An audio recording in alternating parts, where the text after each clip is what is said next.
afternoon, or sorry, good morning, everybody. Welcome to TED Talks Ball. I've got a special Thursday morning edition, a special Gina V. You guys may know her at _Gina_V_ on Twitter X, also Sports Laugh and Chill on YouTube, where she is there with the great Rod Callie and a bunch of other really awesome folks. Gina, thanks for joining me this morning. How are you on this fine Thursday morning? I'm doing great. Thank you, as always, for having me, Ted. You bet. And is there anything that you've got going on coming up that you want to promote, either today or this week or early next week? Anything that's on the show or anything like that? Shout out to Danielle, Miss Danielle, one of our Patreon members with Sports Laugh and Chill. Thank you. She's a very loyal viewer since day one, going way back to my first podcast ever. So shout out to her. And the only thing that I can say is we've got some, we've always had amazing guests. Josiah Johnson, the meme king of Twitter.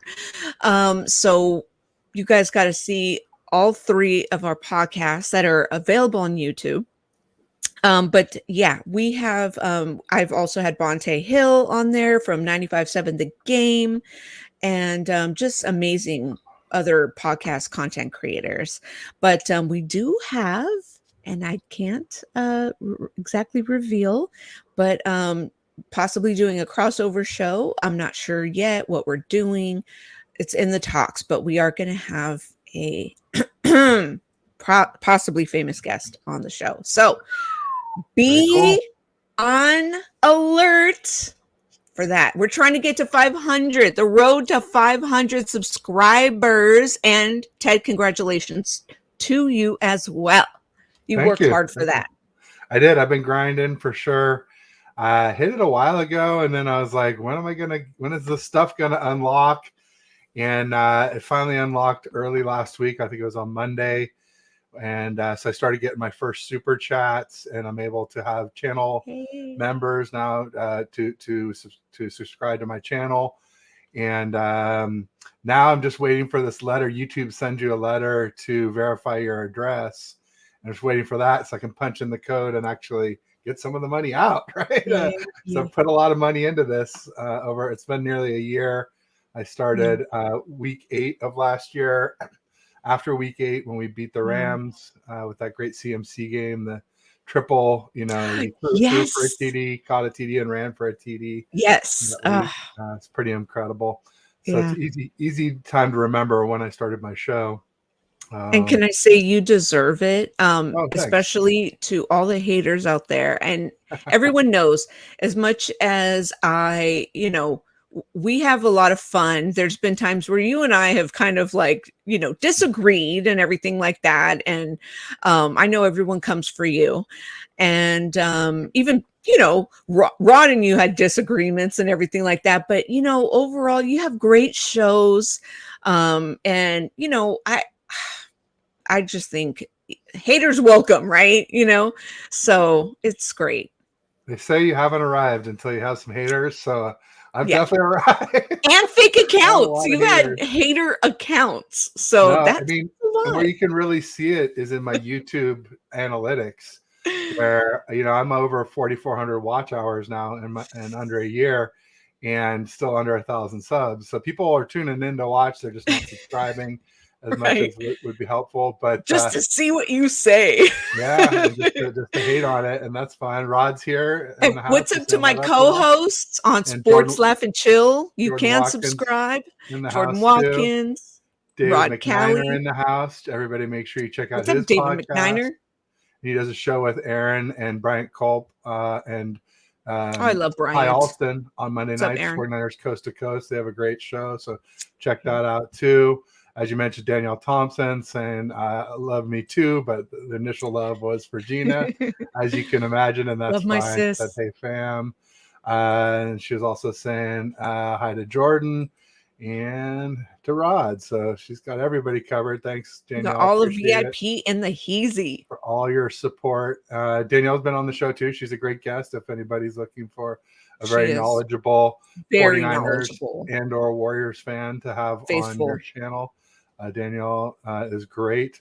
And, So and shout out real quick to Jordan Watkins. He is very, very knowledgeable in football since he did play on the D line for Stanford.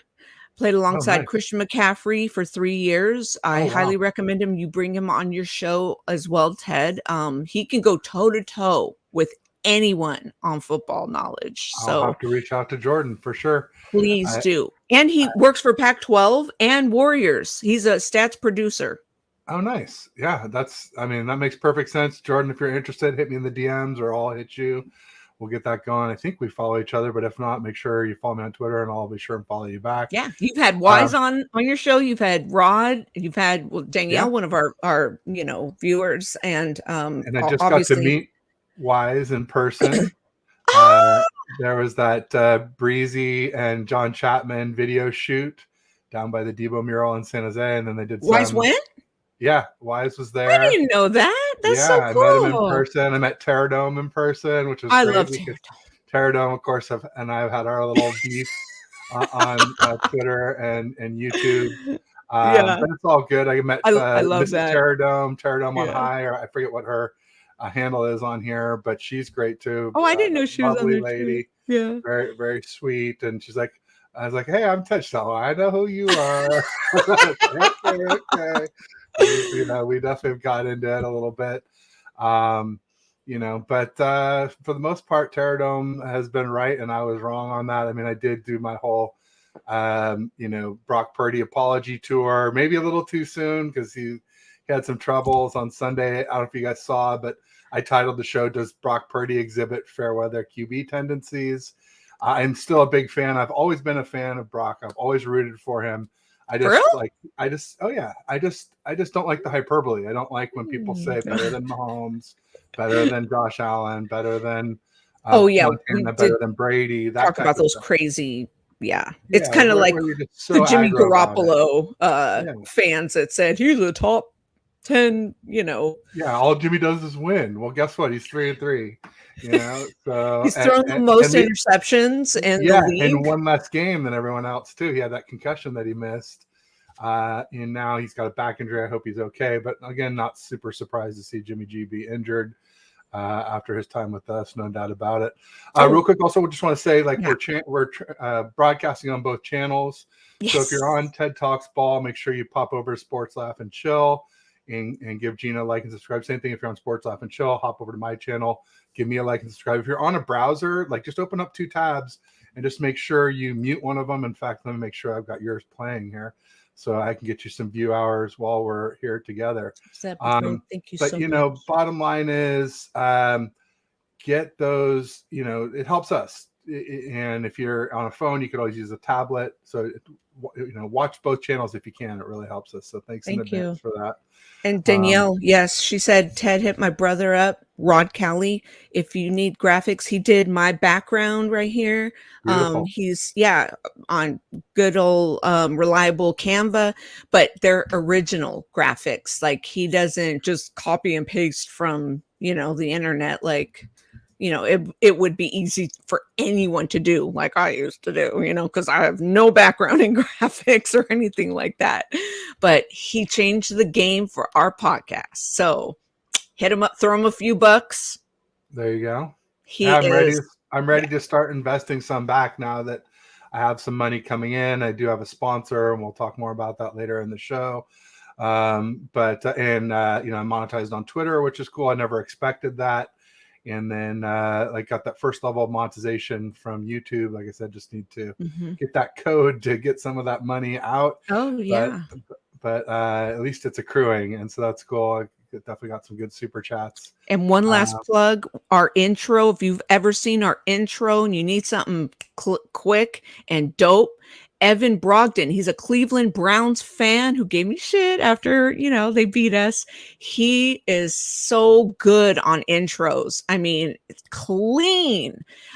He is dope. So you And guys need Evan one. Brogdon, he's friends with Adam, right? Our Yes. mutual friend who's a Yes. Pittsburgh Steelers fan and kind of Right. claims to be a Niners fan too. More recently, I know, uh, like low key, low his key, second favorite exactly. team. I mean, I think a lot of times, A lot of people have uh, 49ers as their second favorite team. right? Or like for me, I have an AFC team. I like the Bills. Me, You me know, too. Yeah. but Well, only when they're in the not a lot. playoffs. You know, they say if you like two teams, you really don't love either one. And I definitely love the Niners.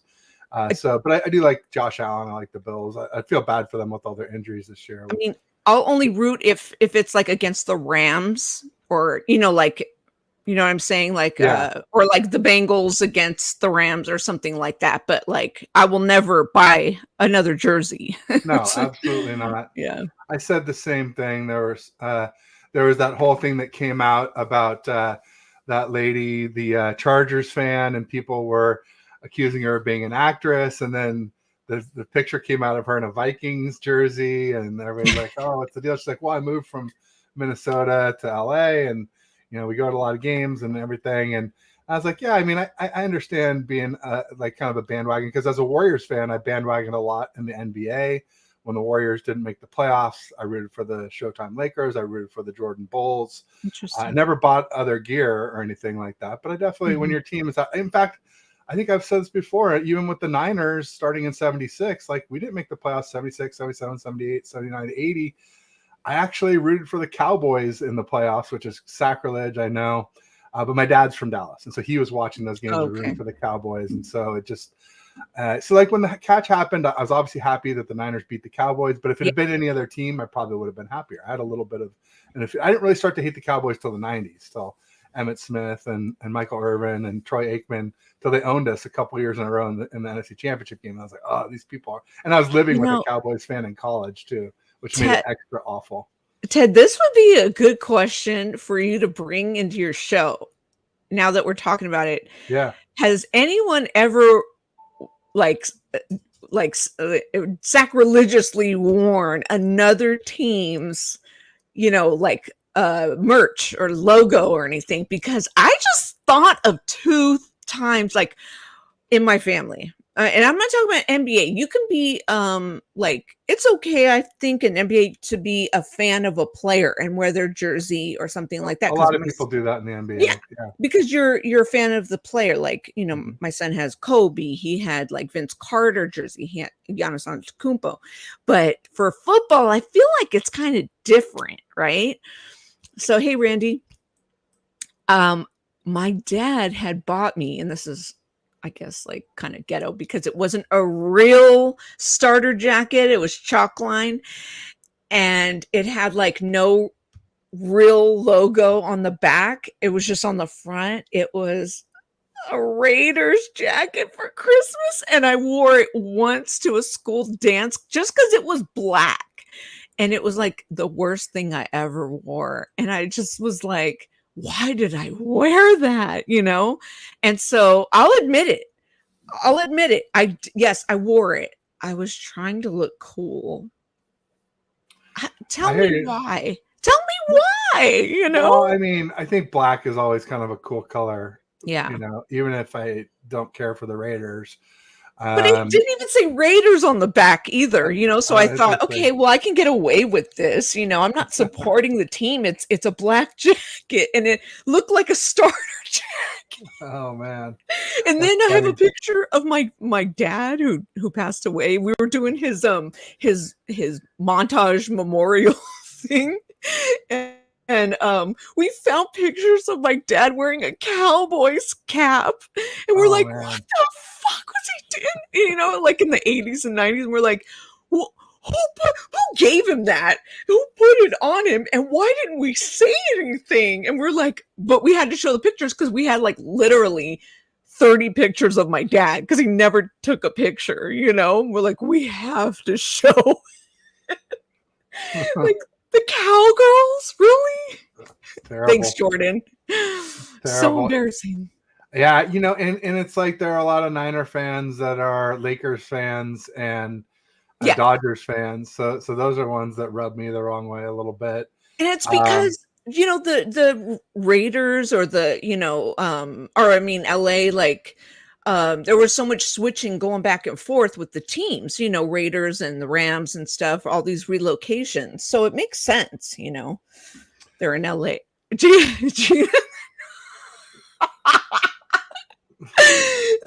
That's probably where it started, Rod. It's probably where it started. High school. Probably. That's funny. So, I have a chalk line 49ers jacket sitting in my closet. Someone buy me a starter and real Jordans, please. There you go. Randy Daytona's in the house, as we said, early show. Randy. And Jordan was saying that he loves the Falcons, but they don't love him back. Yeah. Pretty brutal. I saw that. That's why he hates Kyle Shanahan. They got Bijan Robinson, and he's getting all these yards, but I guess, at least last I heard, he hadn't scored a TD yet. So he's on my roster. I drafted him first. In fantasy? Oh, boy, that's bold. You and I thought I made the right decision. I mean, Michael Fabiano, who was a guest on my show during the offseason. The fantasy king of the networks. That's wild. So we got Rick Diaz in the house. Says good morning, faithful friends. Rick? Are you ready for where football? You been? I haven't seen you on our show, viewing our show in a minute. There you go. Gina's calling you out, Rick. You better get it together. Where was you last night? No quiet absences around here. Interesting tonight. We've got the Jags, and I forget who they're playing, but the bottom line is we don't know. Trevor Lawrence, I guess, has a sprained knee. We don't know if he's going to even play. So that would be a big. And he's one of my quarterbacks. I don't even want to tell you about my team. I started off 2-0. I started off 2-0 hot, even though I got an F on my Yahoo report card. And then I was like, okay. Then I started going 2 for 2, and then I just picked up a win off of Jordan Watkins. And but it's nothing to brag about, okay? So I drafted Deshaun Watson, Trevor Lawrence, and then I had to pick up CJ Stroud. Like, my team is great, though, hasn't he? Fucking wreck, though. Like, but it just is. It's usually all about the running backs anyway, though, right? I mean, I don't know. I haven't played fantasy in a long time, but I remember back in the day, running backs ruled fantasy. I had a year where I had CJ 2K, and I had Arian Foster, and then I picked up Peyton Hillis. I had this 3-headed monster at running back, and I had I forget who. So, Matt Schaub was my quarterback or somebody. It was nobody good, but good enough to win my league with those 3 backs. They were a monster, and really nobody at wide receiver either. Nobody of note that I can remember. I mean, thank God I got ETN. He does help a lot. And then I sat Amari Cooper, and then he goes off against us. I never play players when they're playing us. Smart.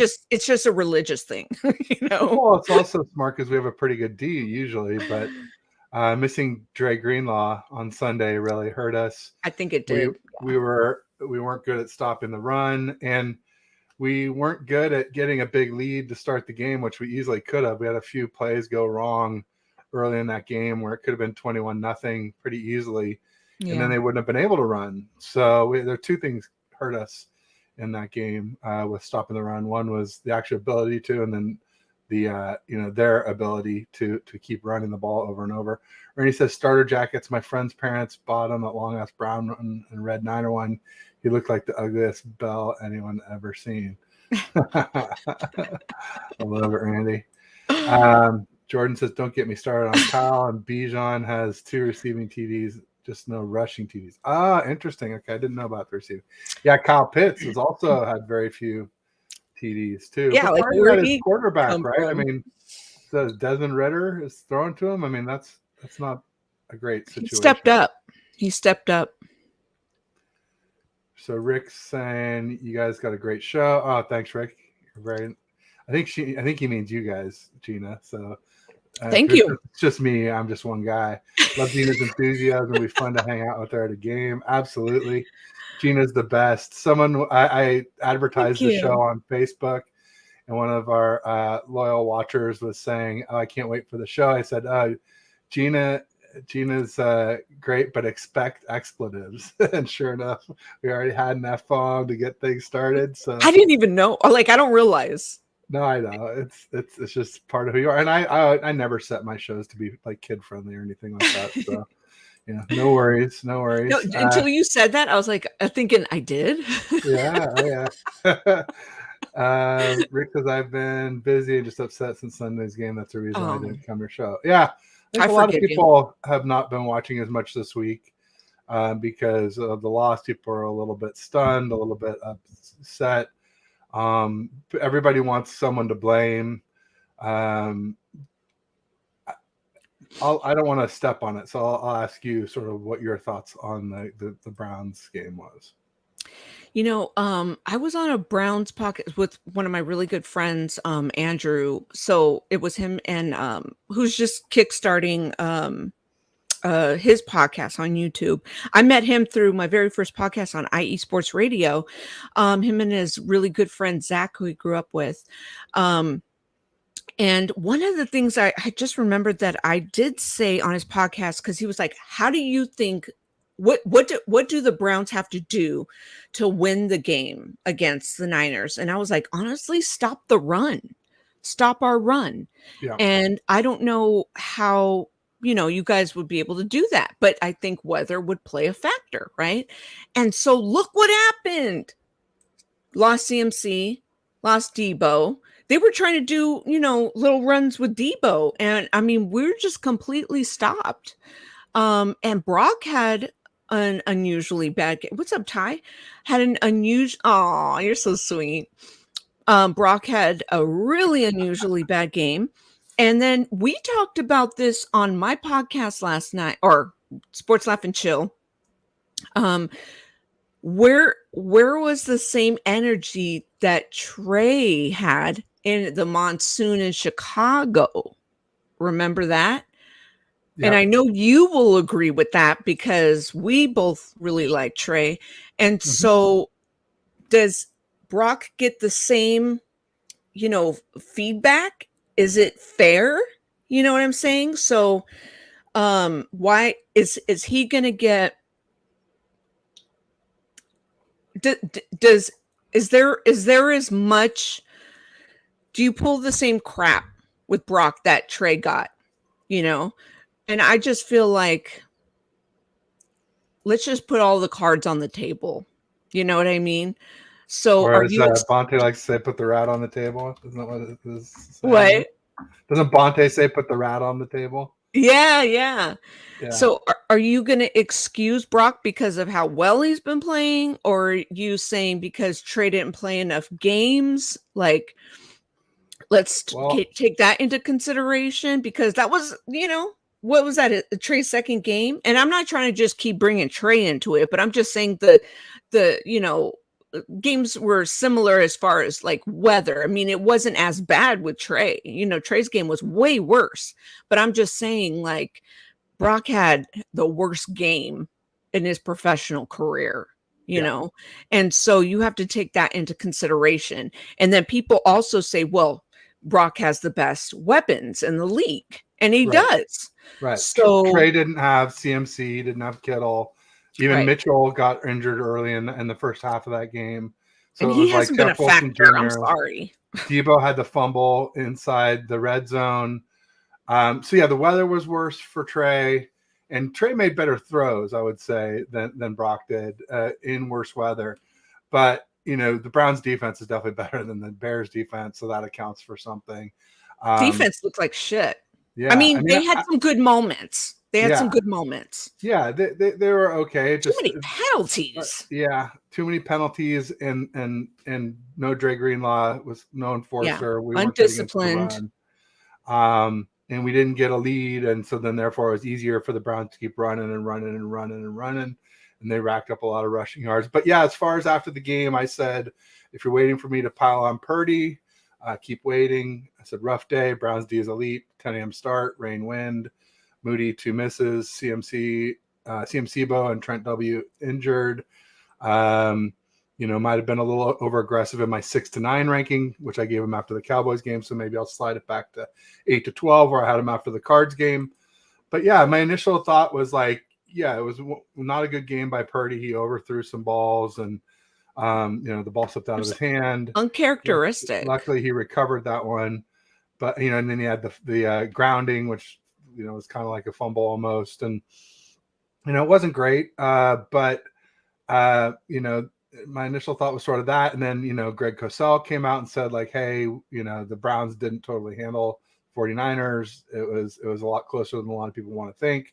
And then I just saw a chart today. Arjun Menon put up, who's an analytics guy, put up one where it was basically a coin flip between the two teams in the game, and that's sort of what it came down to, a field goal at the end. And then also, if you watch, Johnny Dells did a good film review of it, which is like where I was talking about. It could have been 21-0 easily. There were just some missed blocks and a few things that went wrong on some key plays early, where we could have piled on a lot more points, just like how we did with. It seemed easy with CMC's touchdown, and these second and third ones could have been pretty easy like that if a few things had just been executed properly. So, it's too bad. It's like everything kind of went wrong. Yeah. Especially with the injuries. But like all three, facets. Yeah. I'm not that mad at Moody either. Those are his first 2 misses of the year. Brock's first interception of the year. So it's hard to get too mad at these guys. I am a little worried about wet weather, especially since 9 of our last 11 games could be wet. Obviously not all 9 will. Pause. Be, but yeah, pause. But yeah, we got the Bengals next week on October 29th. I'll be there at Levi's for that one. Yeah. We've got the Jags in Jacksonville on November 12th. We got the Bucks at Levi's. We've got the Seahawks in Seattle. And Ryan from No Border Sports was saying, like, pretty much he'll be shocked if it doesn't rain during that game. Thanksgiving in Seattle is pretty wet. And then Eagles in Philly, Seahawks back at Levi's, Cards at Cards, so that should be dry. But then the Ravens at Levi's, Commanders in Maryland. Bad. And then even the last game of the season, the Rams is at Levi's. So some of those could be snow too. So like hopefully if there is precipitation, it's snow, which is better than rain in a lot of ways. But yeah, I think there's a little especially after you look at like the first half of the Seahawks game where Purdy had some pretty uncharacteristic misses in that first half. And then in the second half, the sun came out and it dried out. And he lit it up and set records and all that. It's like there's a perfect example of like when it's wet, he was struggling, and same game, dry or drier, and he lit it up. So that makes me worry a little bit. But I think even as bad as things were, there was other things going on too. I think it was just a down game plus a great D. A lot of factors that I don't think will be replicated. Maybe the Ravens have that kind of a defense coming up. Maybe the Bengals. I don't know. We'll see. Yeah, and it's so fucking early. Like, we're going into week 7, or tonight starts week 7. We just can't even imagine how many more games and I hate to say it, but it's obvious. Injuries already started. Like, this is the time period in the season where injuries for the Niners already started. We've been lucky that it's waited until week 6. The major injuries, right? Hopefully, knock on fucking wood, we're not going to, go through. We're not going to have to deal with anything more severe. One thing that Jordan said about CMC is if he's just saying, he can play through this pain tolerance thing, that might be a little bit more, it's probably a little bit more serious than just pain tolerance, but if he sits out, it's way more serious. So that's something to look at, you know. Hopefully it's not, but yeah. I think Kyle should just sit him out for this week against the Vikings. Is For Vikings another CMC trap you're game? talking about? Yeah. Oh yeah. Seems. Do you Yeah. think it's a trap game? Because We're like, looking ahead to the Bengals. hmm. Yeah, we're looking ahead to the Bengals. No Justin Jefferson. Um, even Marcus Davenport, who's a real good run stuffing and pretty good pass rushing defensive end, was ruled out. He's on IR for the Vikings now. So they've got some issues with injuries, and they're 2-4. So Mhm. yeah, pretty easy to overlook them. I was on with some Vikings creators last night, and they were asking me if they have a chance, and I said, any team has a chance on any given Sunday. So, Ty. Tie. uh, on any given Sunday, or in this case, Monday night. I will say there's that thing about Kirk Cousins not doing well on Monday Night Football. But I'm a pretty big believer that if you give Kirk Cousins time, he can hurt you. It's just I don't know if Jordan Addison and KJ Osborne and that returner from the Rams, forget the guy's name. I think I have it here somewhere. Oh, not there. Yeah, KJ Osborne, Jordan Addison, and Brandon Powell is their slot receiver. So Brandon Powell doesn't sound like much, but so far this season, it's really become pretty clear that any fast slot receiver on Isaiah Oliver is an issue. We saw it with Turpin, catch the only TD for the Cowboys against him. He's not very good in coverage. Let's just say that. Certainly not Jimmy Ward, sadly. But yeah, I mean, it's definitely a trap game. I think a lot of people are overlooking them. I mean, we're already favored by 6.5 points, and that's with all these question marks. If it turns out that Debo and CMC and Trent Williams all look like they're going to play, I could see that going well over 10 points because we were favored by 9.5 against the Browns. So I don't know. We'll see. I think it could be very well be a trap game. More so than I thought the Browns. I floated the idea in my head like at the last minute, like the day before the game. I was like, wait a minute, could this be a trap game? I was like, man, it might be, but I wasn't convinced. I really wasn't. But this one, I think we might get our like juju back. Because I don't think our team is that like I just have a feeling like we're gonna just come out and be like, man, fuck that shit. Like, we're not gonna go down like that. We're not gonna let that shit happen to us. We're better than that. So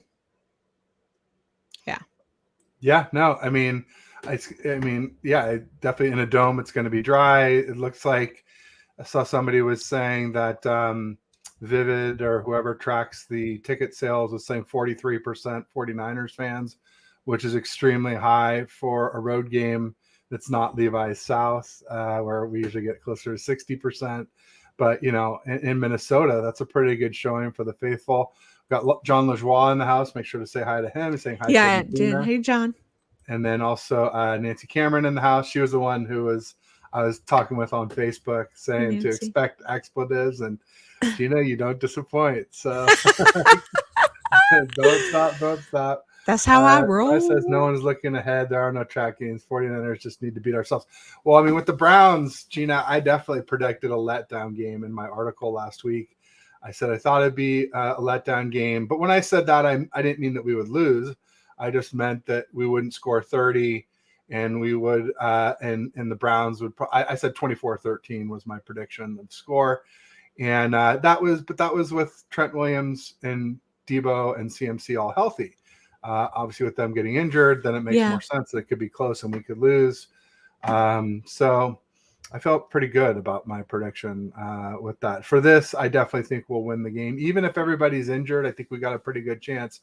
Like if we'd gone into the game the same way we did against the Browns and everybody got injured during the game like we did against the Browns, it'd be a lot tougher. But if other people are getting reps this week and they get to play, then it'll look a lot better than it looked against the Browns, because you saw like Ray McLeod, he got the illegal motion, and even Kittle had a false start. But I feel like a lot of the people that we had filling in, when you're a backup, you only get about 5% of the reps.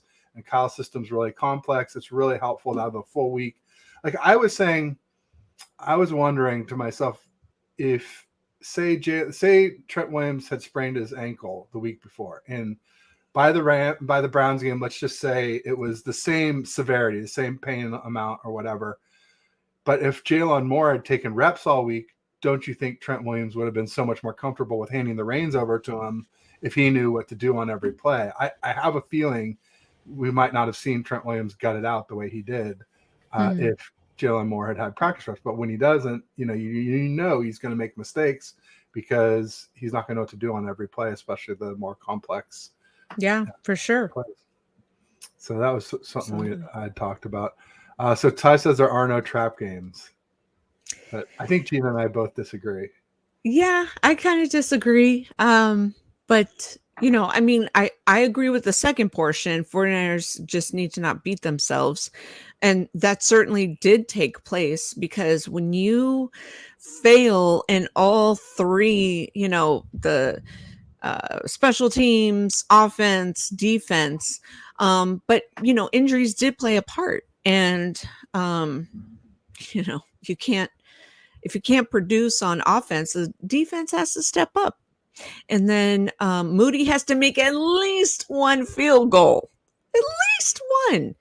I mean, I know that the one to win the game is a lot of pressure. But if he had made the earlier one, we would be sitting here talking about how we had an ugly win. There you go. Mark Graves says playing on the hard surface in Minnesota would benefit CMC to take the week off. I would say Trent Williams, too, with the sprained ankle. More likely to twist an ankle on artificial turf than natural grass, for sure.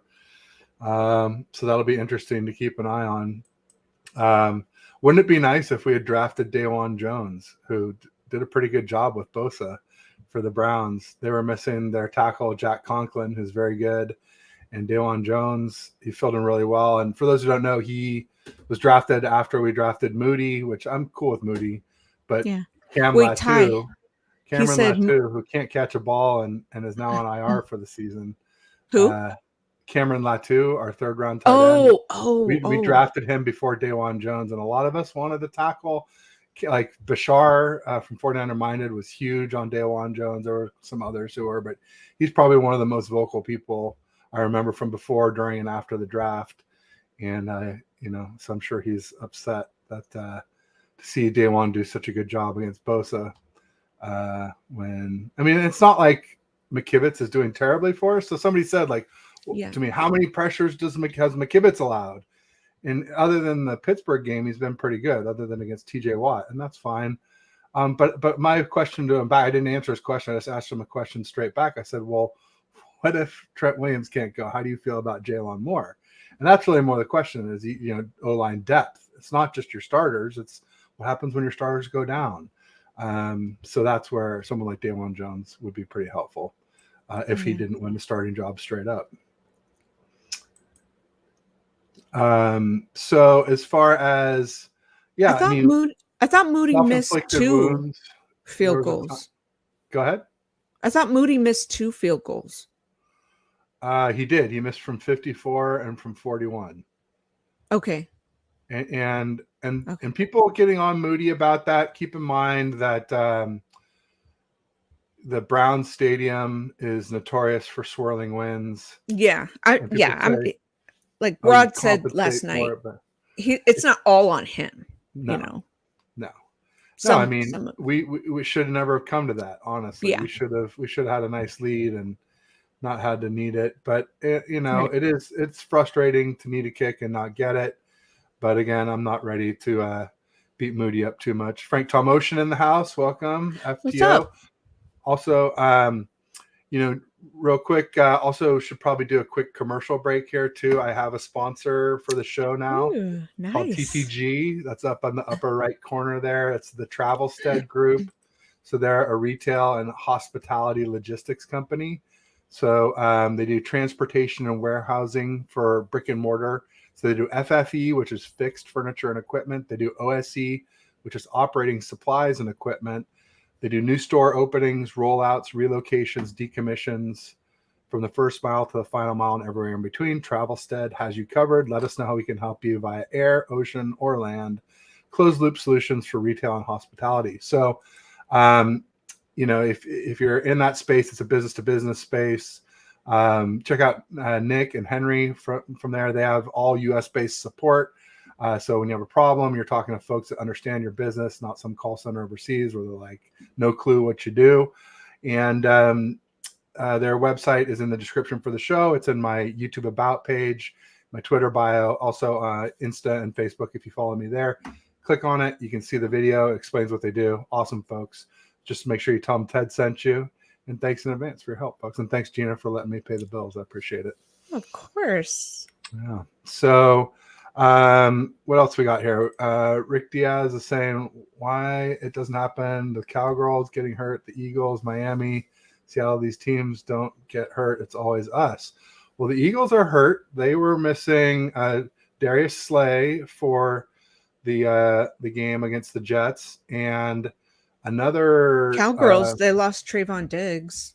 Yeah, and even during the Jets game, the Eagles lost Lane Johnson, their star right tackle, probably the best right tackle in football. Miami is missing A-Chain, their leading rusher. Yeah. Seattle, I don't know. I haven't been following their injuries, but I mean, I know that Jamal Adams got a concussion. There was that famous video where he was cursing out the independent doctor. But that's kind of a symptom of concussion, so you can't be too mad at him. I mean, I don't like the guy in general. I think he's a bad actor, but in that one case, I do grant him leniency because that sort of agitated, confusion can happen as a symptom of concussion. So, yeah. Ty says Moody did make one field goal. That's true. So yeah, he did make one. He just missed two. But they're the first two misses of anything this season. He's made every PAT and field goal coming in for 6 We were games. worried in preseason, and thank God he, made them when they counted. So in regular season. Rick says Debo should not play. McCaffrey should not play. I don't know about Debo. I think he's feeling better, but McCaffrey, I agree. I just hope everybody's ready for the Bengals, because I think that's a game where I feel like Burrow was playing hurt and they were limping along, and now he and Jamar Chase are getting into rhythm, and that defense has always been good. They have Mixon, who's a hell of a back. The key to them is always their offensive line, because that's been a weak spot for the Bengals for a while. You're looking ahead. Well, one game. See, I'm doing it. There you go. That's I'm like, whoa. Well, I mean, yeah. Well, because the thing is if you rest CMC against the Vikings and then you rest him against the Bengals, then you get a third week of rest with the bye. And so you really get him a chance to be really healthy going down the stretch. And I guess, it's pretty important because somebody put together a good stat. I think it was Carrington. I forget who it was. Come on, I can't be that far down. I really have a lot of bookmarks here. It was wild to see the touch count. Here we go. 49ers skill player touches. CMC has 133 touches through 6 games. Guess how much the next one is, Gina.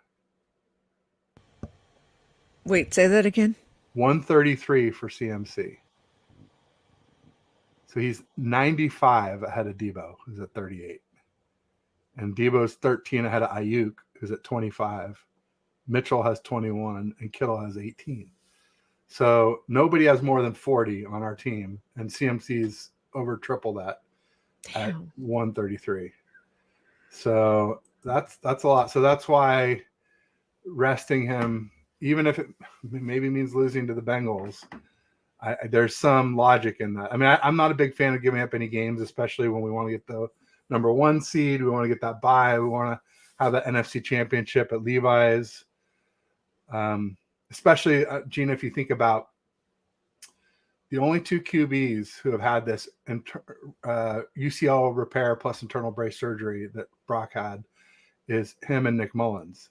And they Yeah. both happened in very similar situations. Nick Mullins, Brock was obviously in Philly, Hassan Reddick off the right edge.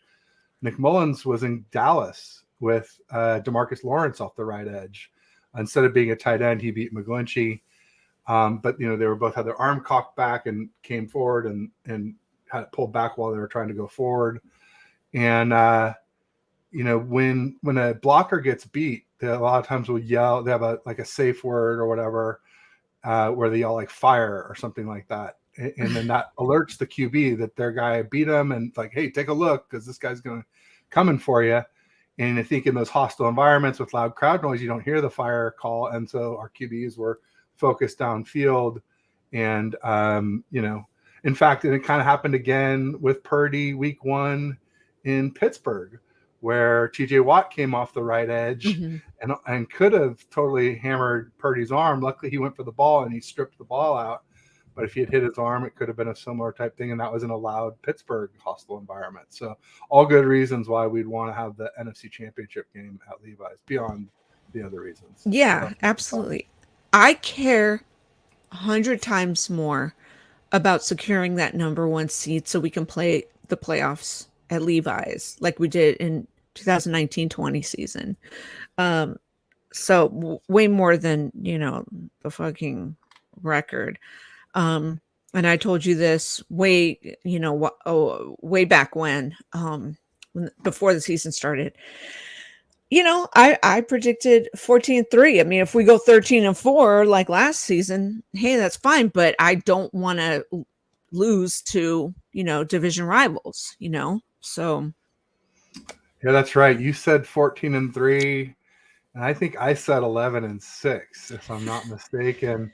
And this was before we knew who was going to be QB1. Yeah. No, I think your optimism is starting to look more realistic. Hey, Marcus. Pessimism. Let's hope you're right. Let's hope right. We got Marcus LeGreat in the house. Marcus is one of our mods at Sports Laugh and Chill. Please subscribe if you're not already. You will see me, Rod, Dan the Man, Jordan Watkins, Wise, the Wise Soul, and Dennis, who is a Philly fan. There you go. Steve-O saying, let's talk INT leading D. That's a good stat. Steve Wilkes has come under fire a little bit because our defense isn't number 1 like it was last year. We're not getting a lot of sacks like we did last year. But he does like to play off coverage. Do you think it's because he's in the booth? I don't think so. I think it's his style. I think it has to do with the way I think he plays off coverage, which allows teams to run on us more easily and throw underneath more easily. But it also makes it tougher for them to score, and they get punished when they throw those underneath passes. They get swarm tackled, and if anything gets tipped, you end up with an interception. I think it's all tied together. We were tied for the lead in interceptions last year with 20. So it's not super surprising that we'd be leading, but it's good to see for sure. Lenore's doing a great job, obviously. Much better. Fred Warner had the pick. It was just too bad we couldn't capitalize on that. The game turned a little bit right there because we had a 7-0 lead. We had the ball in their territory, and all we did was go backwards and miss a field goal.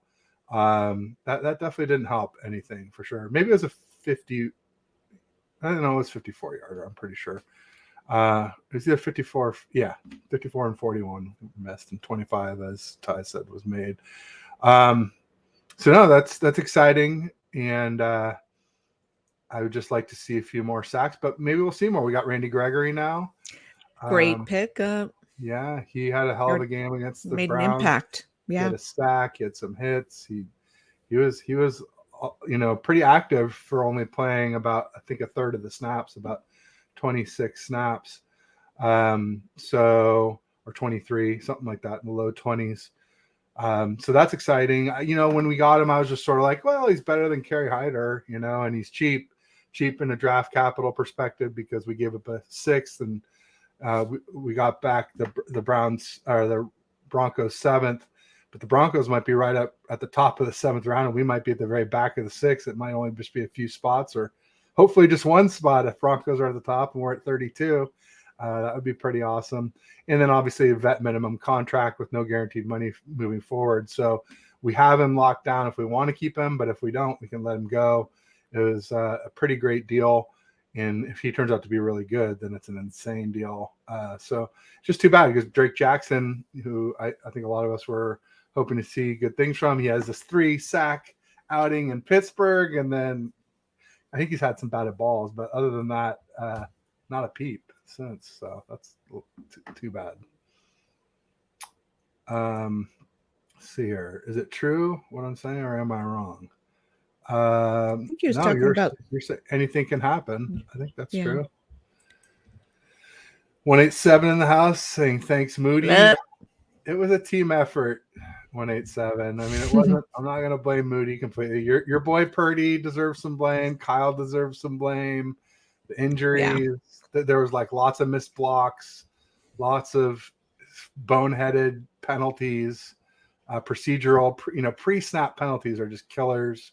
They're drive killers, and we killed a lot of drives that way, especially in the third quarter. I think we were like negative 14 or 16 yards in the third quarter. I've never heard of us doing something like that. So Rick Diaz says the secondary has got to step up, specifically Isaiah Oliver and Ambry Thomas. I think the rest of our secondary is pretty solid. I like Huff.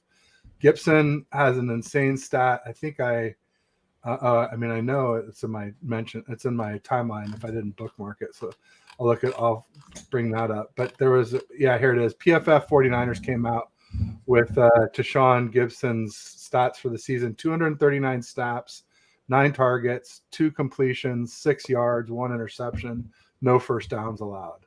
So Tashawn Gibson, what an amazing pickup right before the season, right off the street. You just never hear of that happening. Huff's doing well. Lenore's doing well. I'd say poor, but Charvarius Ward had that awful hold call, right after Gibson had the BS roughing call on the last drive of the Browns to, go down and kick the go-ahead field goal. Yeah. Really frustrating. I don't know if you saw Rita Oak did the Bird Box. I didn't. Cartoon. Oh, it's really good. Check out Rita Oak. I used to see all of her Jimmy G shit. Gibson hit because Sean Gibson went shoulder to shoulder with I forget who the receiver was. It wasn't Cooper, I don't think. And then they called roughing, and so she has a picture of like Sandra Bullock with the blindfold from Bird Box with the ref shirt on. And so I quote tweeted, I said Browns box instead of Bird Box. That's funny because that drive was terrible. And the Browns was like, well, there were bad calls in the first half. I'm like, it's first half. It's a big difference. Yeah. First half and like second to last drive of the game to take the lead. Like that's not apples to apples, my friend. It is not. And I got into some trouble with the Browns fans because I said their D isn't historic. Because technically it is. Technically, through the first 5 games, that they have allowed less yards in 5 games than any defense since 1971, since the Colts. So that's 50 plus years. That's historic. You can't argue that part.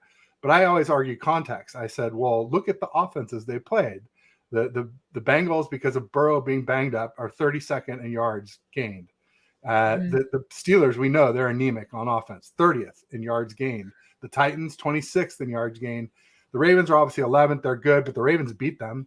And then the Niners, we're heavily injured and in game. Like I said, there's a difference between heavily injured and heavily injured. Like the Browns offense was heavily injured too, but they had a full bye week to get ready for us. So, a lot different when you can prepare for it than when it happens in a game and the people haven't practiced. So anyway, I got a lot of trouble with Browns fans over that. But then luckily Greg Cosell came in and said the game was pretty close. And like I said, Johnny Dells. And so I was like, see, I told you guys it wasn't as bad as you thought. You guys, they're like, oh, we sunned you guys. And, da-da-da-da. And it's like, no, it's just like we made some mistakes. We had some drops. Acting like they won the Super Bowl. And I think the wet ball affected Brock Purdy some. That's all. And Ty also said, am I going to mention his small hands? Purdy's hands aren't super small. They're not as like quite average, but I wouldn't say they're. Kenny Pickett has small hands, like they're 8 and 5/6 or something, or 5/8. Brock is 9 1/4, same as Mahomes. I think Jimmy is just a little bit bigger hands at 9.5 inch. They're not tiny, and someone was telling me that sometimes guys with big hands still have trouble gripping wet footballs as well too. Like Troy Aikman, has really large mitts, and I guess he had trouble with wet footballs as well too, playing in wet weather. So it's not just purely a function of hand size. Some of it is how you grip the ball, and I think probably it has to do with a ratio between your palms and your fingers as well too. I think if you have longer fingers, because you can have big hands. I have big hands, but I have big palms, so I actually don't grip basketballs or footballs as well as you would think for somebody with my size hands. So there's a lot of different things that go into it, and probably just strength. Purdy, do you remember during the NFC Championship game when Purdy tore his UCL? He couldn't grip a football at all. He had numbness, right? He had nerve damage, and so he was like literally just shot putting the football to our targets the 2 or 3 times he threw after the UCL injury. And so I wonder if he's back to 100% grip strength since then. It would be interesting to know, but that could be part of it too. It's still only been what it was March 10th. And here we are at October 19th. So it's been 7 months in a week, essentially. And they said, it could be 6 to 8 months. So it could be 8 months before his grip's all the way back. Who knows? Yeah. Just different things to consider. How much time do you have left? Good question. It's 10:15. I'm pretty good till 10:30. Let me just do a quick ways and see. I have a dentist appointment at 11. And so, I don't want to be late, but I had a feeling we'd be good till 10:30. Okay. And how are you on time? I'm totally fine. I just want to shout out a couple people in the chat. What's up, Shell? What's up, Bashar? Man, what's up, Bryant? I'll pop down to the bottom and work my way up. No worries. Which is what I have to do sometimes when the chat just starts hopping. I won't worry about it. I think 10:30 I'll be just fine. So yeah, let me pop to the bottom. And yeah, we got Bryant Culp in the house. Everybody make sure you check out his channel. Yes, actually I'm not streaming on my channel. But I am gonna post it to my channel because I like to put it in a folder called Gina's Appearances. There you go. Yeah. Keep it separate. And that makes sense. Do you need me? So I can email it to you if you need me to do that, Gina. I can download it from StreamYard. No, I just add your link. Okay. Yeah. Okay. Just want to make sure. As long as you get the views, that's the main thing.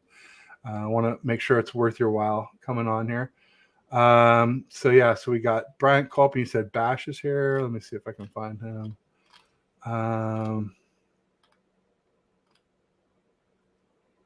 Where did he go? Oh, there we go.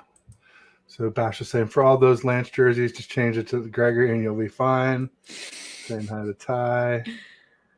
He's saying Purdy dog. I like it. Get behind the young man. Yeah. And I mean, or he meant it was Purdy's fault.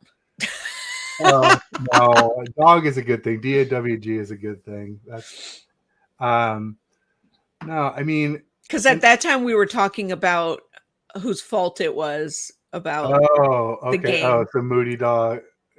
Thank you, Moody, or whatever. Yeah, I think that's positive. I mean, and I've had people say, "Oh, Ted, you're so negative about Purdy," and I'm just like, dude, I predicted a win.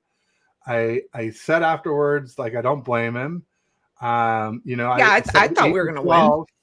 I said 8-12, and then Kurt Benkert, who was briefly on the 49ers, more on the Packers as a backup quarterback, ranked him 10th or 9th or something, somewhere in that 8-12 range. I'm like, if I'm so negative, how come these other people agree with me? Like, what is this?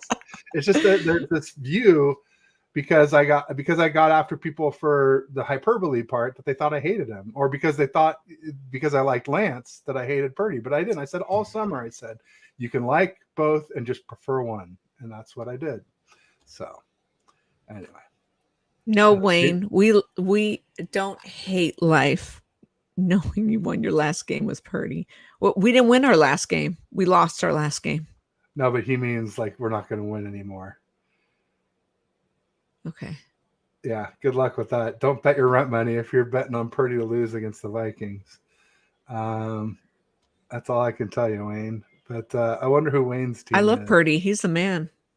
There we go. See, Purdy dog. I know when 187 says it, he means it. He means that in a good way. Oh, okay. So, maybe Bash was sure. mocking him. I don't know. Yeah. Oh no, that interrupted my thought. I saw that and I was like, huh? Oh no, I was gonna say it was big of you to go on a apology tour. Oh well, I mean, like I said, I was critical of Brock. I called him mid, and I meant that more as like middle of the pack average. But I know that mid and mediocre, even though they do to me mean the same thing. I guess it's kind of like a 5 out of 10 when you call a woman like on a scale of hotness. No, I just meant 16th out of 32 quarterbacks. And then, right. After the Giants game, I amended it upwards. I said 11 to 15. After the Cards game, I went up to 8 to 12.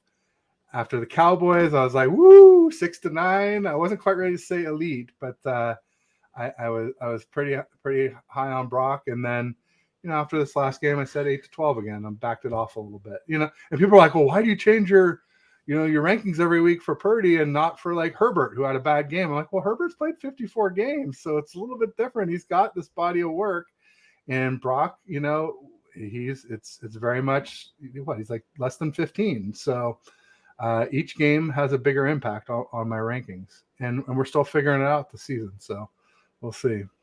I was only critical at the end, like at the I'm sorry, like training camp. Not critical of Brock's skills, critical of the front office of who they were gonna put at QB1 because Brock was coming off of surgery. It had nothing to do with Brock's skills.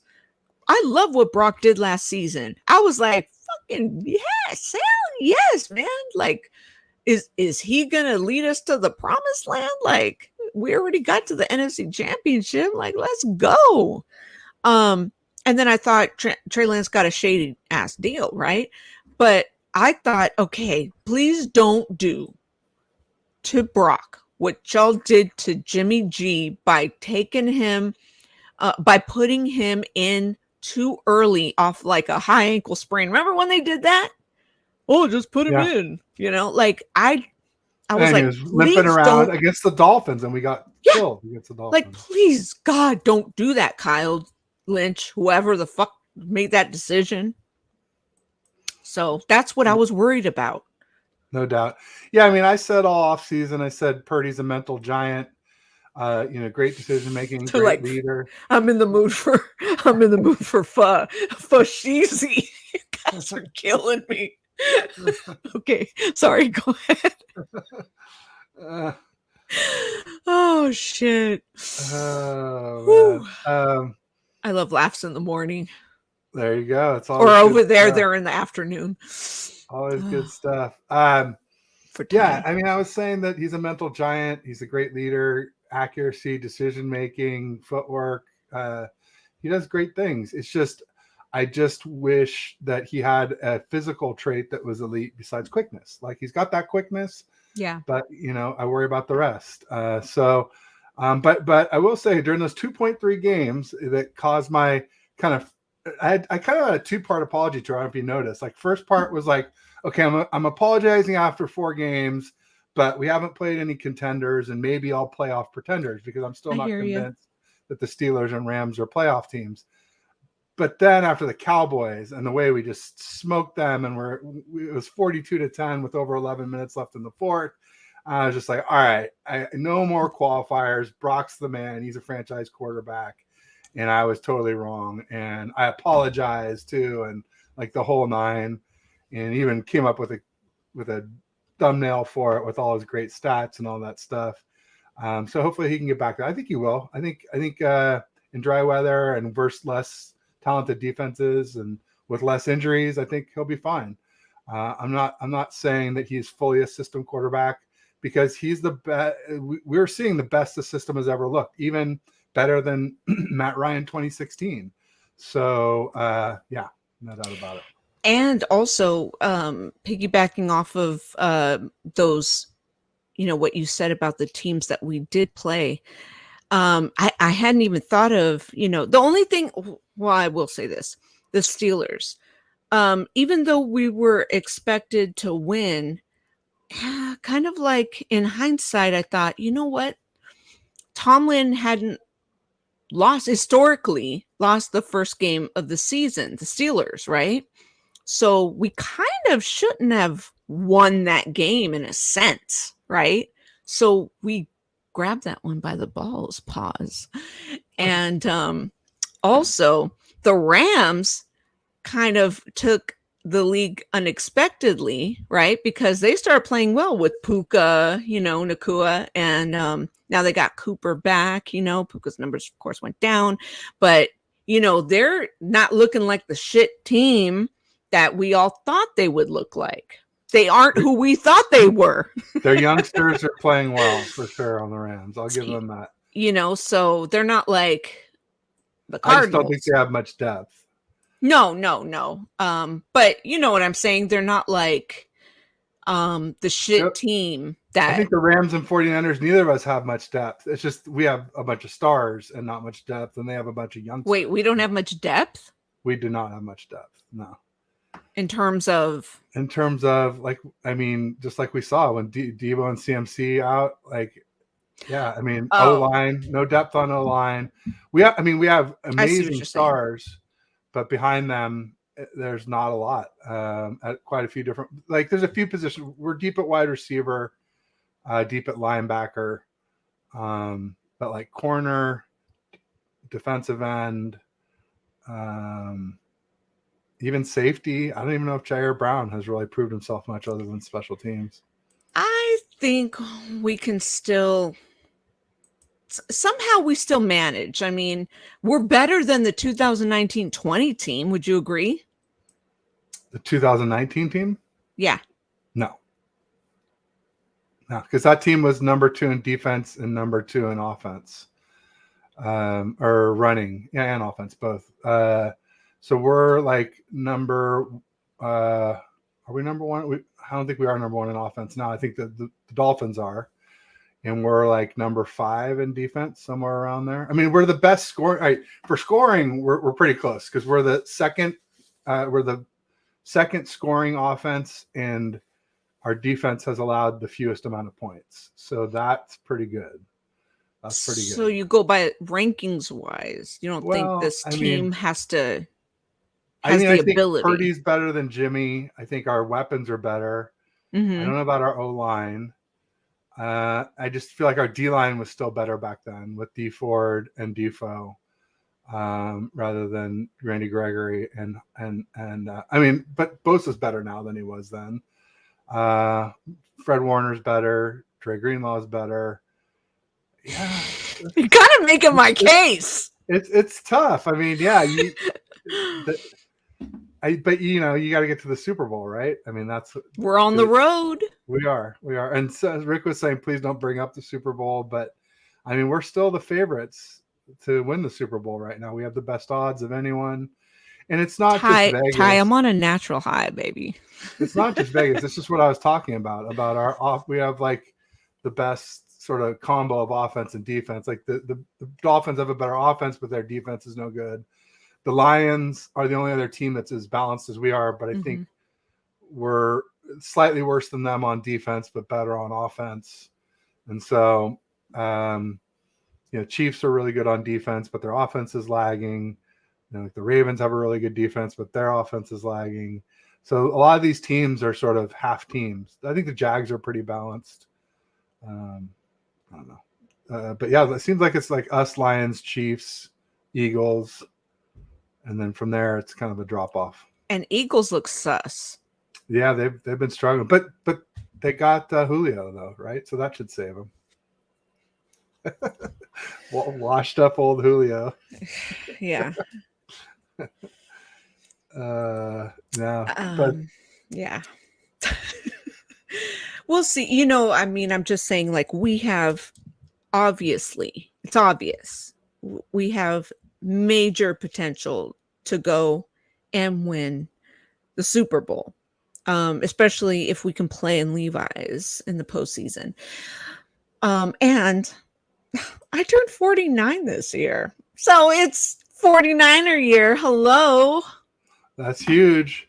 I turned 49 the year we made to the Super Bowl in 2019. I thought that was a sure sign that we would win the Super Bowl then.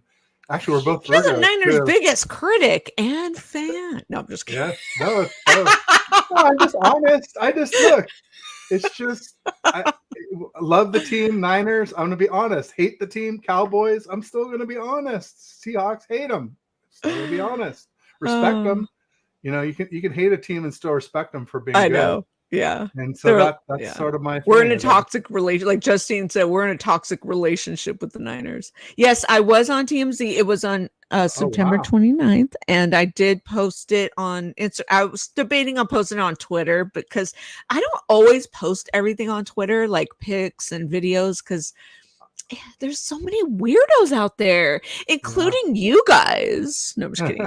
Including myself. Okay. I have to be careful what I post out there.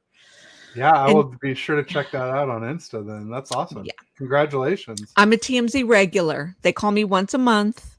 And they Skype me once a month. Nice. And if anyone ever wants to go on, let me know. But I vouch for you people. Okay. So if you guys let me down, they may never call me again. So Ty says, saying. Ted, just say this team is better. We're winning the damn thing. All right. Yeah. I mean, I think if everybody's healthy, I'll twist his arm. This team is better. I just remember that in 2019 team going 8-0 and having a historical defense before DJ Jones, Ronald Blair, and somebody else. There was another good defensive depth piece that got injured. So maybe that's what I'm thinking of. But yeah, I mean, if we can stay healthy, there's no team I would pick over us to win at all. I mean, CMC better than Mostert. I just have my doubts about us staying healthy. That's all, especially with our negative 20 rest days natural. And this tough schedule. And, we have so many players that tend to get nicked up from time to time at the very least. So we'll see. But healthy. Yeah, we're the best team in the NFL. It's shown through 5 weeks. I will like to see it again against better competition, but we'll get to see more of that here down the stretch. Well, Gina, thank you for coming on. I appreciate it. Thank you for having me. Everybody make sure to check out Gina V. That's the_Gina_V_ at you put up what Ty said on YouTube. Make sure you give her a follow, a like, subscribe, all that good stuff. And we'll just say beat the Vikings. Go Niners. Go Niners. Peace.